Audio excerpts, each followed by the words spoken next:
بسم الله الرحمن الرحيم وبه نستعين وأشهد أن لا إله إلا الله وأشهد أن محمدا عبده ورسوله أما بعد فقد قال الله تبارك وتعالى في كلامه الحكيم فاذكروا الله كما علمكم ما لم تكونوا تعلمون وقال النبي صلى الله عليه وسلم صلوا كما رأيتموني أصلي. محترم حاضرین،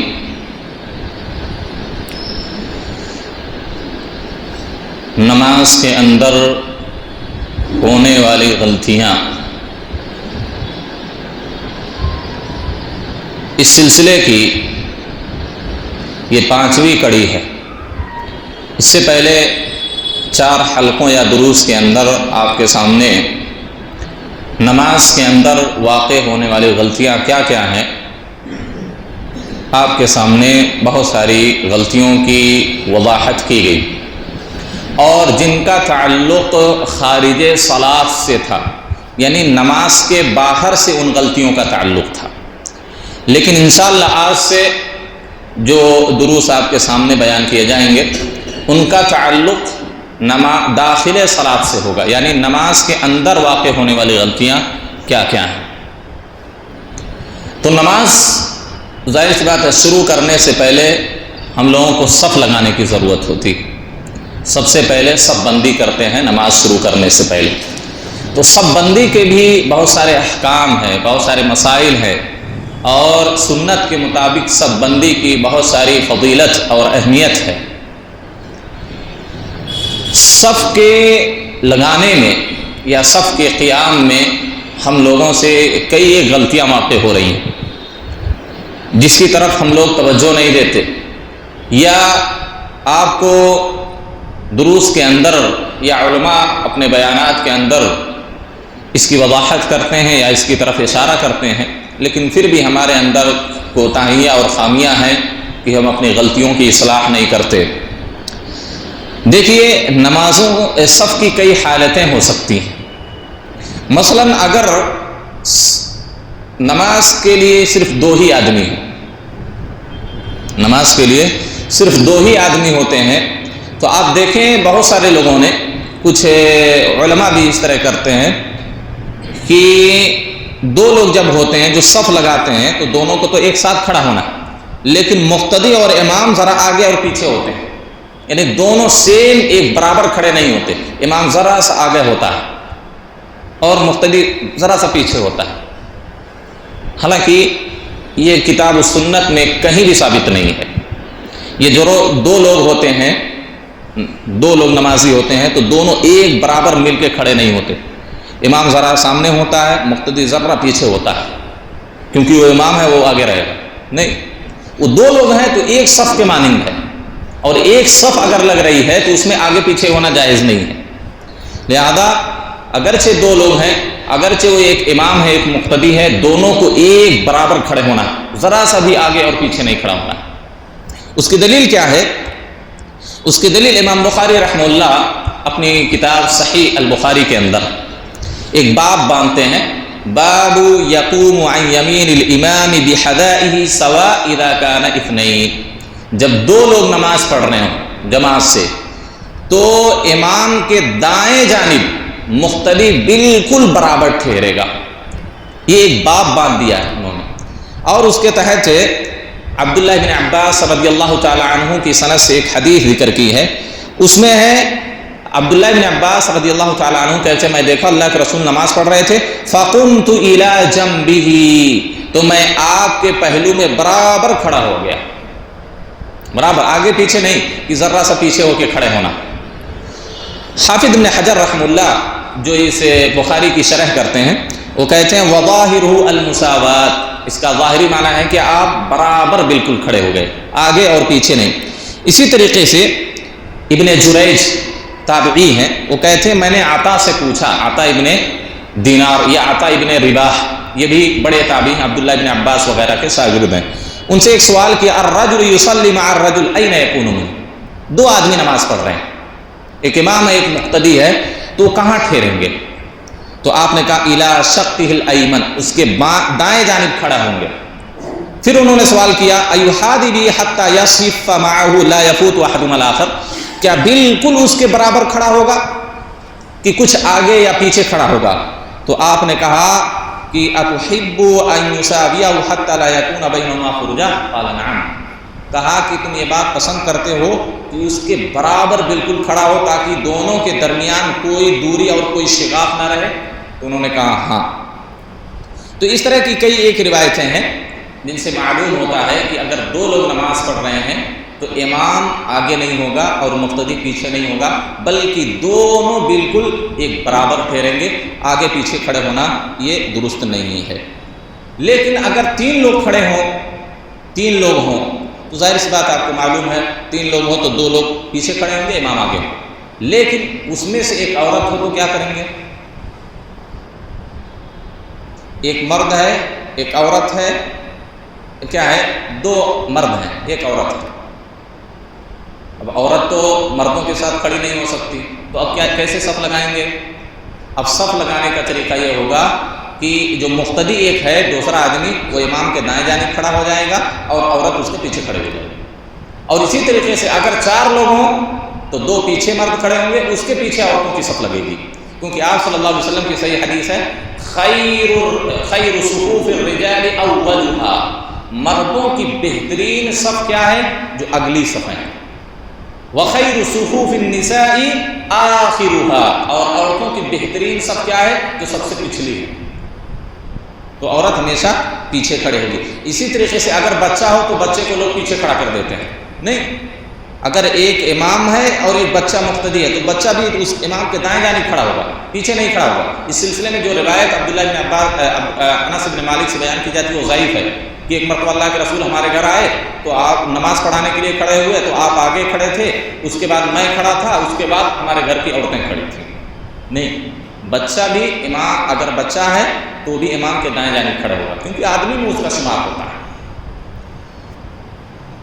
اسی طریقے سے تسویۃ الصفوف، صفوں کے برابری میں ہم سے کتنی غلطیاں ہو رہی ہیں۔ دیکھیے اللہ کے رسول صلی اللہ علیہ وسلم کی صحیح حدیث ہے، نعمان بن بشیر کہتے ہیں لَتُسَوَّئُنَّ بَيْنَ صُفُوفِكُمْ أَوْ لَيُخَالِفَنَّ اللَّهُ بَيْنَ وُجُوهِكُمْ، تم اپنے صفوں کو ضرور ضرور سیدھی رکھا کرو، ورنہ کیا ہوگا؟ سیدھی نہیں رکھیں گے تو اللہ رب العالمین تمہارے چہروں کے درمیان مخالفت پیدا کر دے گا، تمہارے چہروں کو اللہ بگاڑ دے گا۔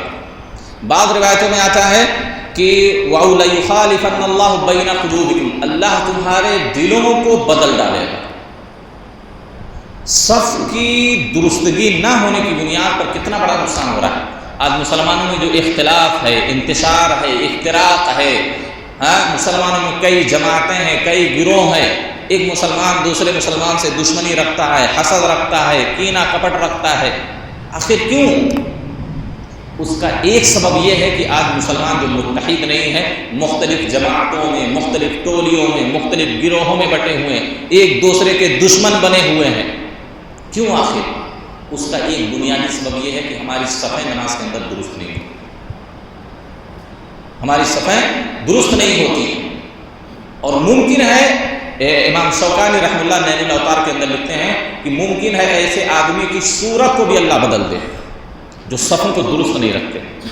تو صفوں کی درستگی نماز کے اندر واجب ہے، بلکہ اگر صف درست نہ ہو تو ہماری نماز ہی درست نہیں ہوتی ہے، ہماری نماز مکمل نہیں ہوتی، کیونکہ آپ صلی اللہ علیہ وسلم نے کیا کہا؟ سووا صفوفکم فإن تسویۃ الصفوف من اتمام الصلاۃ، صفوں کی درستگی یہ نماز کے مکمل ہونے کا سبب ہے۔ اگر سب درست نہیں ہو ہماری نماز مکمل نہیں ہوتی۔ بعض روایتوں میں اقامت الصلاۃ، نماز کے قائم ہونے کا سبب ہے، نماز کے مکمل اور تکمیل کا سبب۔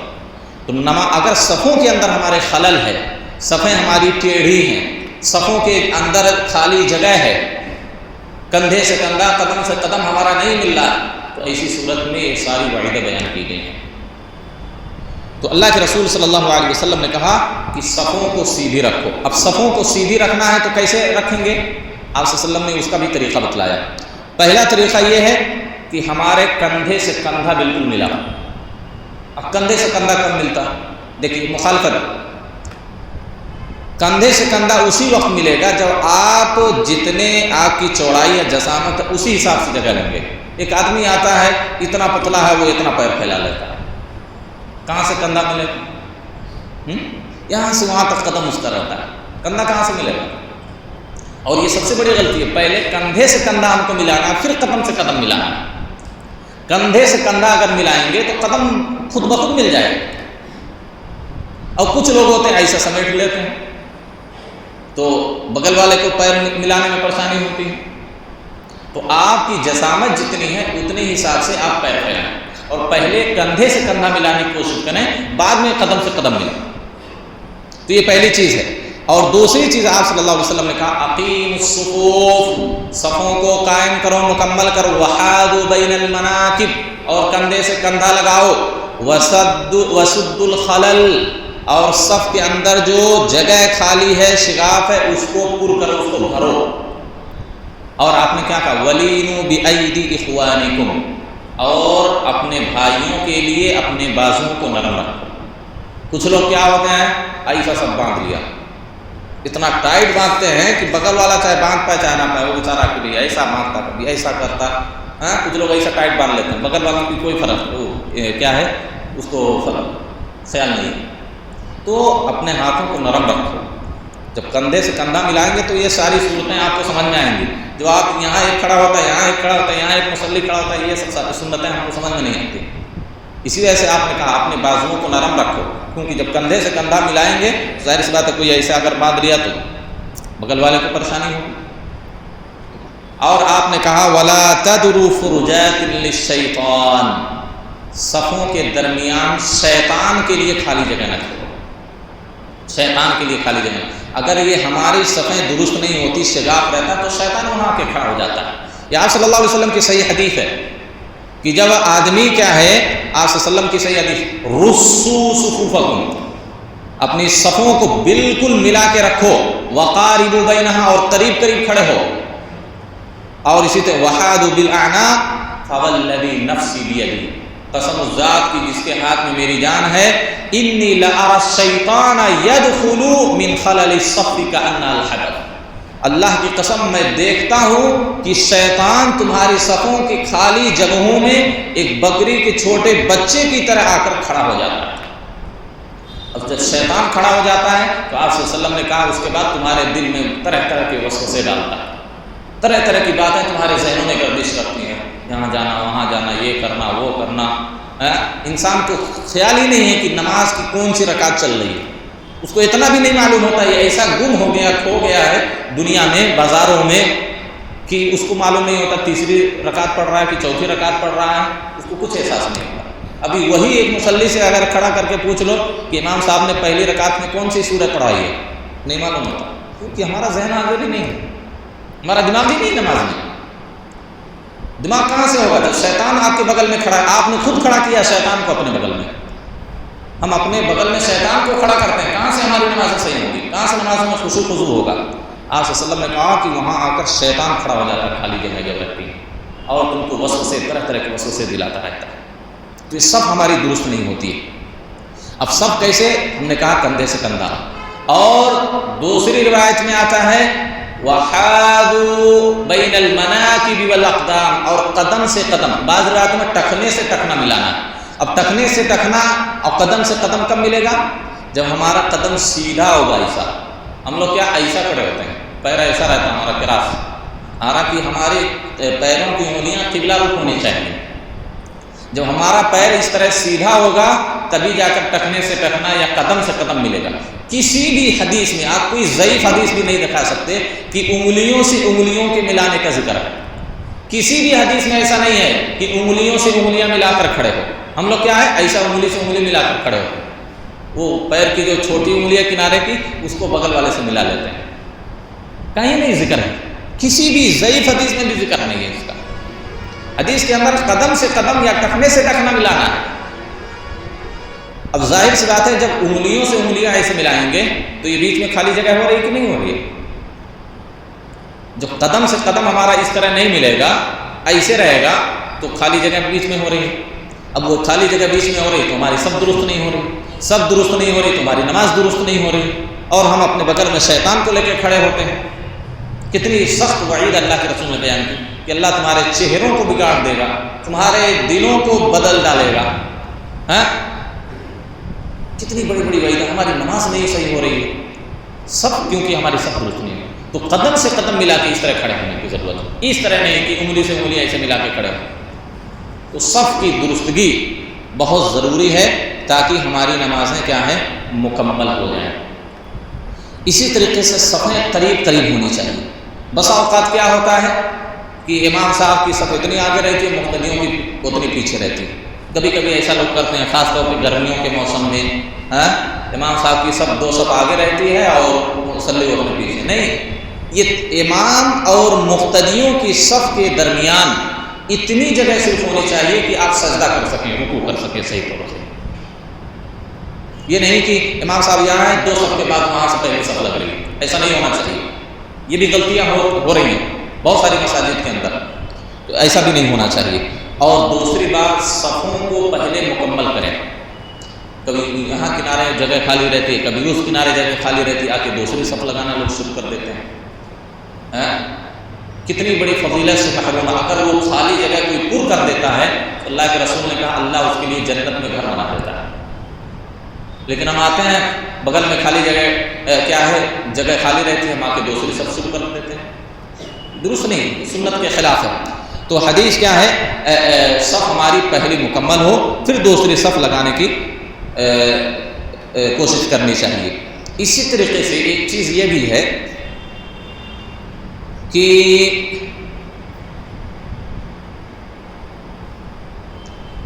اس سے پہلے بھی اس کی ہم نے وضاحت کر دی ہے کہ بچے جو ہیں وہ بالکل امام کے قریب نہ کھڑیں، اور اس کی تفصیل اس سے قبل والے درس میں ہم نے آپ کے سامنے رکھ دی ہے، لہذا اس کے دہرانے کی ضرورت نہیں ہے.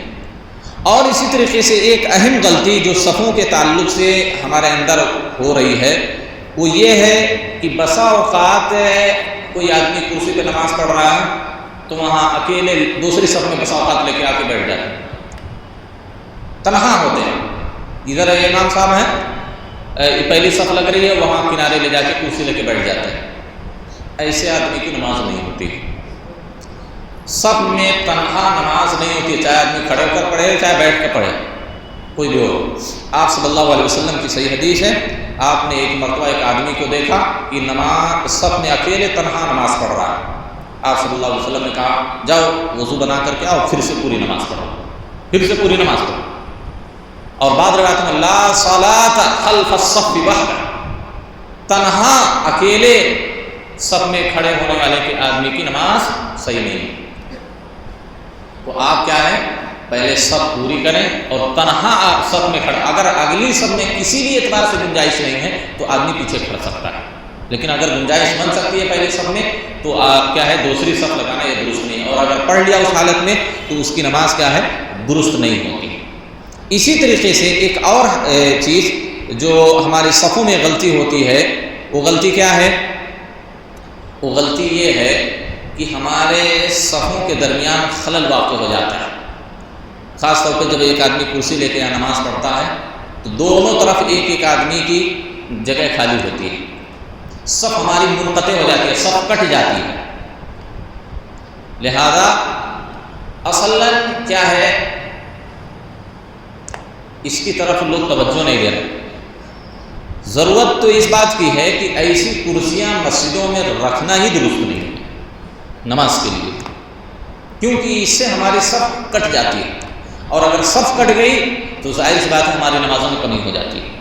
آپ صلی اللہ علیہ وسلم نے اسی بنیاد پر، حدیث کے اندر آتا ہے کہ صرف اسی بنیاد پر آپ صلی اللہ علیہ وسلم نے سواری یعنی 2 کھمبوں کے درمیان نماز پڑھنے سے منع کیا. اب دیکھتے ہیں بہت ساری مسجدوں میں کیا ہے، بیچ میں پلر ہوتا ہے، تو اس کے درمیان میں صف لگانے سے آپ نے منع کیا، کیونکہ صف لگائیں گے تو ظاہر بات ہے بیچ میں پلر آئے گا تو صف ہماری کٹ جائے گی. اللہ کے رسول نے منع کیا. خود صحابی کہتے ہیں ننہا ان نصلی بین السواری، ہم لوگوں کو 2 پلر 2 کھمبوں کے درمیان صف لگانے سے آپ صلی اللہ علیہ وسلم منع کرتے تھے، بلکہ بعض روایتوں میں آتا ہے ہم کو بھگا دیا جاتا تھا وہاں سے. اب جب وہی چیز یہاں کرسی لے کے ہم پڑھ رہے ہیں تب بھی ہماری صف کٹ رہی ہے. حدیث کے اندر آتا ہے من وصل صفا وصلہ اللہ، جو صف کو جوڑتا ہے اللہ اس کو جوڑتا ہے اپنی رحمت سے، ومن قطع صفا قطعہ اللہ، اور جو صف کو کاٹ دیتا ہے اللہ اس کو کاٹ دیتا ہے۔ اب اس کا حل کیا ہے؟ حل بہت آسان ہے، لیکن ہم لوگ کیا ہے اس کی طرف توجہ نہیں دے رہے، ہم لوگ آگے نہیں بڑھ رہے ہیں۔ آپ نے دیکھا ہوگا حرم وغیرہ کے اندر اس طرح کی کرسیاں نہیں رکھی جاتی، وہ کرسیاں ایسے پتلی ہوتی ہیں کہ آدمی اس پر بیٹھ سکے۔ اب جب بیٹھے گا صرف بیٹھنے کی جگہ ہوگی تو قدم سے قدم ہمارا مل سکتا ہے، ایسے پتلی کرسی ہو، ایسے اتنی جگہ بیٹھنے کی جگہ ہو، اور آدمی ایسے جب قدم رکھے گا تو بغل والا قدم سے قدم ملا سکتا ہے۔ آپ اتنی چوڑی کرسی رکھتے ہیں، کہاں سے قدم سے قدم ملائے گا؟ نہیں مل سکتا۔ تو اس طرح کی کرسیاں رکھنے کی ضرورت ہے جس سے ہماری صف نہ کٹے۔ ظاہر سی بات ہے جو یہ کرسیاں لا رہے ہیں میرے خیال سے اس سے کم قیمت میں وہ کرسی آئے گی۔ اب کچھ لوگ ہیں کرسیوں پہ نماز پڑھتے ہیں تو بالکل ایسا لگ رہا ہے کہ آئیں آرام کرنے مسجد میں، ایسا یہ نماز پڑھ رہے ہیں کہ سو رہے ہیں؟ ظاہر سی بات ہے یہ طریقہ درست نہیں، بالکل آرام سے ایسا ہاتھ اتر رکھ کے کرسی پہ بیٹھ کے نماز پڑھ رہے ہیں، یہ درست نہیں طریقہ۔ حالت نماز میں ظاہر سی بات ہے آپ کو کھڑے ہونے کی طاقت نہیں ہے تو آپ بیٹھ کر نماز پڑھ سکتے ہیں، شریعت میں اس کی اجازت، لیکن بیٹھنے کا طریقہ یہ تو نہیں ہے۔ اصلاً کیا ہے، اگر کھڑے ہونے کی طاقت نہیں ہے تو زمین پر بیٹھ کے نماز پڑھنا ہے۔ اصل یہ ہے، آپ صلی اللہ علیہ وسلم کی صحیح حدیث ہے، ایک مرتبہ آپ ایک صحابی کے گھر گئے تو سجدہ نہیں کر پا رہے تھے، برابر اپنی پیشانی زمین پر نہیں رکھ پا رہے تھے، کوئی پریشانی تھی، مریض تھے، تو کیا ہے ذرا اونچا کرنے کے لیے آپ کیا ہے صحابی نے تکیہ رکھ دیا، اونچی تکیہ اسے بنا کے تاکہ اس پر سجدہ کر سکیں۔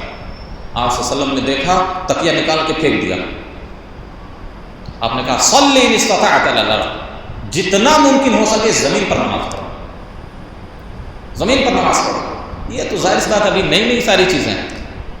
پہلے لوگ کیا ہمارے آبا و اجداد بیٹھ کر نہیں پڑھتے تھے، سب میں پڑھتے تھے، آج سب یہ نئے نئے فیشن آ چکا ہے، ذرا بھی کسی کو پریشانی ہو کرسی لے کے بیٹھ جاتا ہے، حالانکہ اس کو یہ نہیں معلوم ہو کہ اگر کھڑے ہونے کی طاقت ہے تو نماز درست نہیں ہو۔ اور وہی مصلی جہاں 2 منٹ یا 2.5 منٹ کا قیام ہوتا ہے مشکل سے، فجر میں زیادہ سے زیادہ 4 یا 5 منٹ ہو جاتا قیام، ہماری قرات لمبی ہوگی، ورنہ مغرب عشاء میں کتنا 2 سے 2.5 منٹ، زیادہ سے زیادہ 2.5 منٹ میں قیام ہوتا ہے ہمارا۔ اور یہی مصلی یہاں 2.5 منٹ نہیں کھڑا ہو سکتا، لیکن باہر جا کے آدھا گھنٹہ کھڑے ہو کے ساتھیوں سے بات کر لے گا۔ بتائیے اس کی نماز کی کیا حالت ہوگی؟ آپ صلی اللہ علیہ وسلم نے کہا کہ اگر کھڑے ہونے کی طاقت کھڑے ہو کر نماز پڑھو۔ اگر کوئی کھڑا ہو کر نماز پڑھ سکتا تھا، قیام کر سکتا تھا 2-2.5 منٹ کا، پھر بھی کرسی پر بیٹھ گیا تو اس کی نماز باطل ہے۔ اس میں پوری امت میں کسی بھی عالم کا اختلاف نہیں۔ اگر کھڑے ہونے کی طاقت تھی پھر بھی بیٹھ کر نماز پڑھ لیا تو اس کی نماز باطل ہے، اس کی نماز درست نہیں۔ سن رہے ہیں؟ تو میں کہہ رہا تھا اس کا حل یہ ہے کہ ہم لوگ اس طرح کی پتلی کرسیاں لائیں کہ آدمی اس پر بیٹھ سکے۔ یہاں سونا تو مقصود ہے نہیں نماز میں، آدمی بیٹھ سکے اطمینان سے، اور ظاہر سی بات ہے اتنی چوڑی ہوگی تو قدم ایسا آدمی رکھے گا سیدھا تو ہم قدم سے قدم ملا کر کھڑے ہو سکتے ہیں۔ اگر لوگ کیا ہے متولی حضرات یا خود جو مصلی کرسی پہ نماز پڑھتے ہیں خود لا کے رکھیں اپنے لیے، نماز اس پر پڑھیں، یہ اس کا حل ہے۔ آپ کی وجہ سے، ہماری وجہ سے دوسروں کی نمازیں خراب ہو رہی ہیں، تو یہ صفوں کے اندر اس طرح کی بہت ساری غلطیاں ہم سے واقع ہوتی ہیں۔ البتہ ہم نے ایک چیز بتلائی کہ اگر 2 مرد ہوں تو کیا ایک برابر کھڑے ہوں گے۔ اگر عورتیں پڑھ رہی ہوں نماز صرف، حالانکہ اس کا تصور ہمارے یہاں نہیں پایا جاتا، گھروں کے اندر بھی کبھی کبھی عورتیں باجماعت نماز پڑھنی چاہیے۔ مسجد کی اذان سنائی دے رہی ہے تو کوئی حرج نہیں اذان دینے کی، ورنہ اقامت کہہ کے کبھی کبھی اگر گھر میں 2-3 عورتیں ہیں، 4-5 عورتیں ہیں، کبھی کبھی ان کو جماعت سے نماز پڑھنی چاہیے۔ یہ عادت نہیں بنا لینی چاہیے کہ ایک عورت پڑھ رہی ہے پھر آ کے بیٹی پڑھ رہی ہے پھر آ کے ماں پڑھ رہی ہے، ایسا نہیں۔ سمجھ رہے ہیں؟ یہ طریقہ ہم اپنے گھروں میں رواج دیں، یہ سنت ہے۔ حضرت عائشہ رضی اللہ تعالی عنہا کیا ہے عورتوں کی امامت کرایا کرتی تھی، کبھی کبھی ام سلمہ کبھی کبھی امامت کرایا کرتی تھی۔ اسی طریقے سے ایک صحابیہ کی آپ زیارت کرنے گئے، ان کو بھی آپ نے کہا اپنے گھروں کی عورتوں کو جمع کر کے تم نماز پڑھایا کرو۔ غالباً ام نوفل ہے یا ام ورقہ ہے، تو یہ ایسا نہیں ہونا چاہیے کہ ہمیشہ کیا ہے 4 عورتیں ہیں تو ایک وقت پر پڑھ رہی ہیں، وہ ایک وقت پر پڑھ رہی ہیں، ایسا نہیں ہونا چاہیے۔ تو کہنے کا مطلب یہ ہے، یہاں صف کا مسئلہ میں بیان کرنا چاہ رہا تھا کہ جب عورتیں جماعت سے نماز پڑھیں گی تو کہاں کھڑے ہوں گی؟ امام ان کی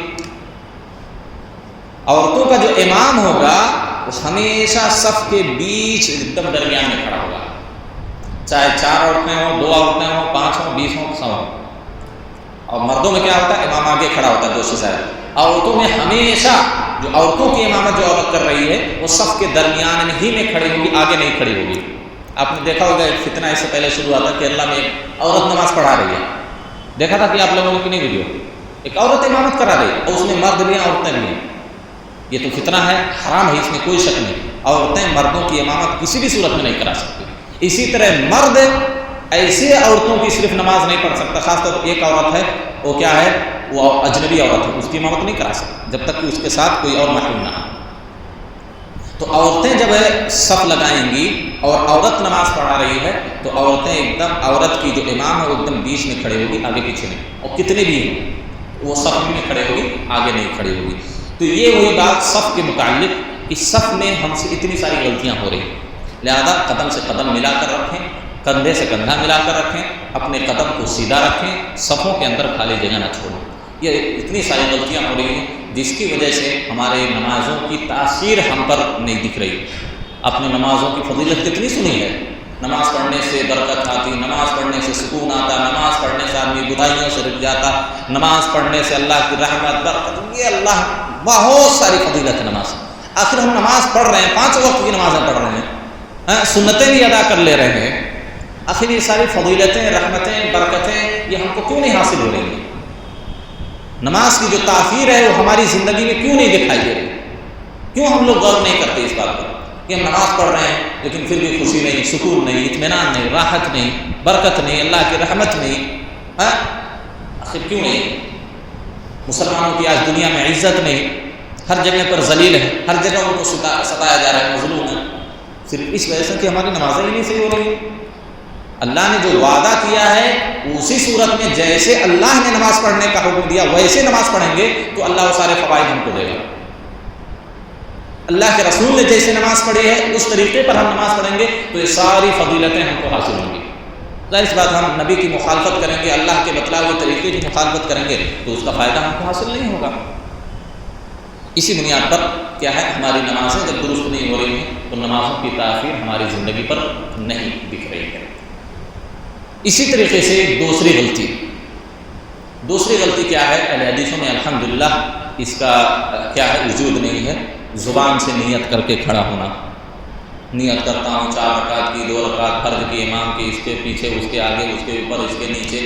ظاہر اس بات یہ کتاب و سنت سے ثابت نہیں۔ آپ صلی اللہ علیہ وسلم کے تعلق سے آتا ہے کہ آپ جب بھی نماز کے لیے کھڑے ہوتے تو آپ سب سے پہلے کیا بولتے؟ کان رسول اللہ صلی اللہ علیہ وسلم یستفتح الصلاۃ بالتکبیر۔ آپ صلی اللہ علیہ وسلم اپنی نماز کی شروعات اور ابتدا تکبیر سے، یعنی تکبیر تحریمہ سے کرتے تھے۔ کہیں بھی نہیں آپ صلی اللہ علیہ وسلم نے نماز کھڑے ہونے کے لیے کہا کہ میں نیت کرتا ہوں اس کی، اور کسی بھی صحابی سے بھی منقول نہیں ہے، کسی بھی تابعی سے منقول نہیں، کسی بھی سلف سے بھی منقول نہیں، بلکہ پہلے وقت کے جو 4 مذاہب بھی تھے ان میں بھی یہ رواج نہیں تھا۔ یہ بعد میں یہ ساری چیزیں ایجاد ہوئیں، چاہے حنفی ہوں، مالکی ہوں، شافعی ہوں، حنبلی، کسی میں یہ رواج نہیں تھا کہ زبان سے نیت کرتے تھے۔ یہ بعد میں ساری چیزیں ان کے جو متبعین، مقلدین ہیں ان لوگوں نے ایجاد کر لی، پہلے یہ ساری چیزیں نہیں تھیں۔ اور اسی طریقے سے ایک اہم غلطی ہم لوگ کیا ہے، جو بھی قرآن کی تلاوت ہو یا تکبیر ہو، ذکر ہو، بسا اوقات آپ لوگوں کو دیکھیں گے اس کا نہ ہونٹ ہل رہا ہے نہ زبان ہل رہی ہے۔ ضروری ہے تکبیر کے لیے، ذکر و اذکار کے لیے، قرآن کی تلاوت ہو، اذکار ہو، تکبیرات جو نماز کے اندر ہو، ہونٹ کا ہلنا، زبان کا حرکت کرنا ضروری ہے۔ آپ نے دیکھا ہوگا بہت سارے مسئلے رکوع کر رہے ہیں، سجدہ کر رہے ہیں، معلوم ہی نہیں ہو رہا ہے وہ سورۃ فاتحہ پڑھ رہے ہیں کہ نہیں، ثنا پڑھ رہے ہیں کہ نہیں پڑھ رہے ہیں، اللہ اکبر کہہ رہے ہیں کہ نہیں کہہ رہے ہیں، وہ اپنے دل میں گویا کہ پڑھ رہے ہیں، سب دل میں پڑھتے ہیں۔ بہت سارے مصلیوں کو دیکھا گیا ان کا ہونٹ تک نہیں ہلتا، ایسے کھڑے رہتے ہیں، رکوع کرتے ہیں، سجدہ کر رہے ہیں، تشہد میں بیٹھے ہیں، سلام پھر رہے ہیں، چلے گئے۔ ان کو معلوم بھی نہیں کہ نماز ہوئی نہیں ہوگی. تکبیر تحریمہ رکن ہے. اب اس کو زبان سے ادا کرنا ضروری ہے.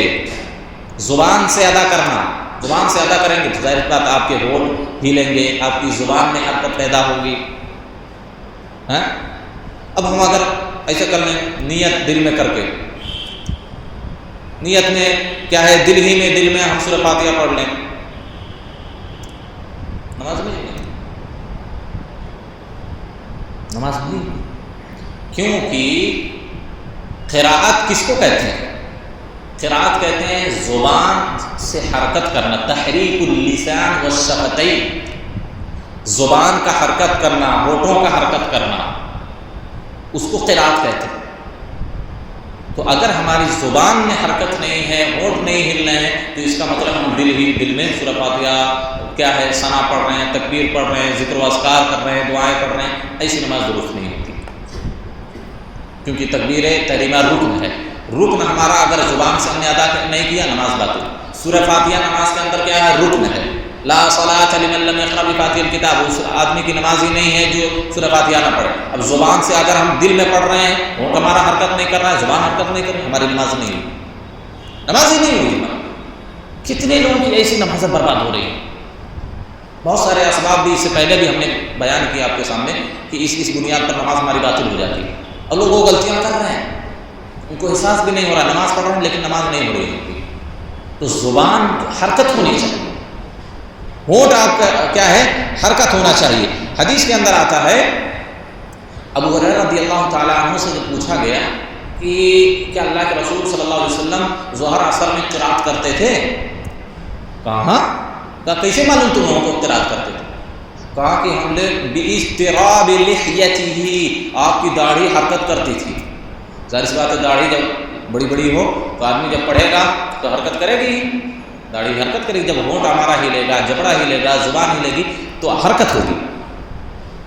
تو جب حرکت ہوگی تو ظاہر سی بات ہے داڑھی بھی ہلے گی. تو اس سے معلوم کیا ہوا کہ اللہ کے رسول صلی اللہ علیہ وسلم ظہر عصر میں کیا ہے، سری نماز ہوتی ہے. اس میں بلند آواز سے ہم لوگ قرات نہیں کرتے، امام قرات نہیں کرتے. تو کیسے معلوم ہوا کہ اللہ کے رسول آپ زبان سے ادا کرتے تھے، پڑھتے تھے؟ کہا کہ داڑھی آپ کی ہلتی تھی. اور اسی طریقے سے ذکر کی جو صفت بتلائی گئی ہے، وَتَحَرَّكَتْ بِشَفَتَاهُ، کہ اس کے ہونٹ ہلے، حرکت کریں. لہذا نماز میں آ کے ایسے خاموش نہیں کھڑا ہو جانا بت کی طرح، بلکہ جو بھی ہم پڑھ رہے ہیں، چاہے تکبیرات ہوں، اذکار ہوں، قرات ہو، زبان ہماری حرکت ہونی چاہیے. سمجھ رہے ہیں؟ خاموش نہیں کھڑا ہونا چاہیے، ورنہ ہماری نمازیں کیا ہیں، درست نہیں ہوں گی. تو یہ چند غلطیاں تھیں جس کا ازالہ ضروری تھا. اسی وجہ سے آپ صلی اللہ علیہ وسلم نے کیا کہا، اللہ نے کیا کہا، فَقْرَؤُوا مَا تَيَسَّرَ مِنَ الْقُرْآنِ. قراءت کا لفظ آپ نے استعمال کیا. قراءت کسے کہیں گے؟ جو ہم ہماری زبان سے ہم اس چیز کو ادا کریں گے، ہمارے ہونٹ حرکت کریں گے، تبھی اس کو قراءت کہیں گے، پڑھنا کہیں گے. اب ایسا کوئی کھڑا رہے تو تھوڑی نہ کہیں گے وہ پڑھ رہا ہے، اس کو پڑھنا نہیں کہیں گے. تو پڑھنا نہیں کہیں گے تو ظاہر سی بات ہے سورہ فاتحہ اگر کوئی زبان سے نہیں پڑھ رہا ہے، تکبیرات نہیں پکار رہا ہے، تو نماز باطل ہو جاتی ہے. تو یہ چند غلطیاں تھیں جس کی طرف توجہ دینے کی ضرورت ہے، اور اس کی اصلاح کی بھی ضرورت ہے. صرف سننے سے فائدہ نہیں ہوتا. ایک اہم چیز دیکھیے، اگر آپ کو کوئی شرعی علم مل گیا، حاصل ہو گیا، تو آپ پر بھی واجب ہے کہ آپ دوسروں تک پہنچائیں. آپ نے سن لیا، سترا رکھنا واجب ہے. اب آدمی کوئی نہیں سترا رکھ رہا ہے تو آپ اس کو تنبیہ کریں، بھئی آپ نماز ایسے پڑھنا درست نہیں ہے، سترا رکھنا چاہیے. یہ ضروری نہیں کہ مولوی صاحب ہی جا کے پکڑ کے اس کو بتلائیں. امر بالمعروف اور نہی عن المنکر، بھلائیوں کا حکم دینا، برائی سے روکنا، پوری دنیا کے مسلمانوں پر واجب ہے، اس کے علم اور اس کی طاقت کے حساب سے. آپ کو علم اس بات کا ہے تو آپ پر واجب ہے کہ آپ اس کو روکیں، آپ پر واجب ہے کہ اس کو تنبیہ کریں، اس کو بتلائیں. یہ آپ پر واجب ہے، صرف علماء پر واجب نہیں. جس کو جتنا علم ہے اور جتنی طاقت ہے، اس کے علم کی اور اس کی طاقت کے حساب سے امر بالمعروف اور نہی عن المنکر کا فریضہ واجب ہے، صرف علماء کے لیے خاص نہیں. اب آپ نے سن لیا لیکن بارہا دیکھا گیا ہے وہ آدمی وہاں نماز پڑھ رہے ہیں، وہ آدمی یہ غلطی کر رہا ہے، وہ آدمی وہ غلطی کر رہا ہے، تو آپ کے اوپر بھی واجب ہے کہ آپ اس کو تنبیہ کریں.